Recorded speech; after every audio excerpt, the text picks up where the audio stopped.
शासनाच्या मार्गदर्शनानुसार प्रधानमंत्री पोषण शक्ती निर्माण योजनेमधील परसबाग निर्मितीचा उपक्रम जिल्हा परिषद शाळा लांजा डाफळेवाडी येथे 28 जून रोजी अत्यंत उत्साहात संपन्न झाला। शाळेच्या अत्यंत नाविन्यपूर्ण व ज्ञानवर्धक प्रात्यक्षिक उपक्रमात सहभागी होताना विद्यार्थ्यांचा आनंद ओसंडून वाहत होता। सृजनशीलतेचा आनंददायी अनुभव विद्यार्थी प्रत्यक्ष घेत होते। सदर उपक्रमासाठी शाळेतील इयत्ता 1ली ते 7वीच्या विद्यार्थी, शिक्षक व पालक आणि शाळा व्यवस्थापन समिती पदाधिकारी यांनी जोरदार तयारी केली होती। या परसबागेतून विद्यार्थ्यांना निसर्गाचा प्रत्यक्ष सहवास लाभणार असून शेतीची माहिती आणि आवड निर्माण होण्यासाठी प्रोत्साहन मिळणार आहे।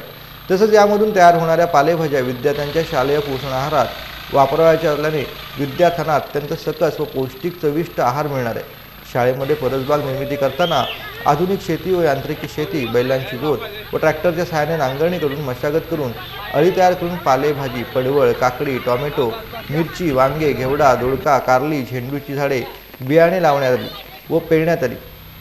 शिक्षणासोबत मुलांना शेतीची आवड व शेतीविषयक माहिती मिळावी यासाठी हा उपक्रम शाळेमध्ये राबवण्यात आला।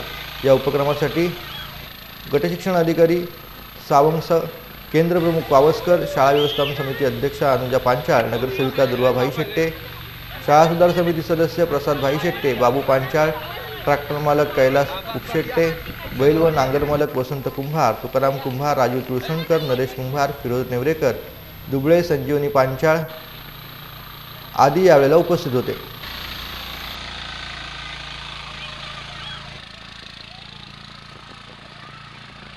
लांजा डाफळेवाडी या शाळेमध्ये प्रधानमंत्री पोषक योजना अंतर्गत आता आम्ही परसबाग हा उपक्रम राबवत आहोत। भारत हा कृषीप्रधान देश आहे, त्यामुळे मुलांना प्राथमिक शाळेतूनच शेतीची ओळख व्हावी याच्यासाठी आम्ही पारंपरिक शेती पद्धती आणि आधुनिक शेती पद्धती या दोन्हीतला त्यांना अनुभव दिला आणि त्याच्यातून त्यांना जे उत्पन्न मिळणार आहे पोषण आहारासंदर्भात भाज्या, त्या भाज्यांचा उपयोग आम्ही त्यांच्या आहारामध्येच करणार आहोत।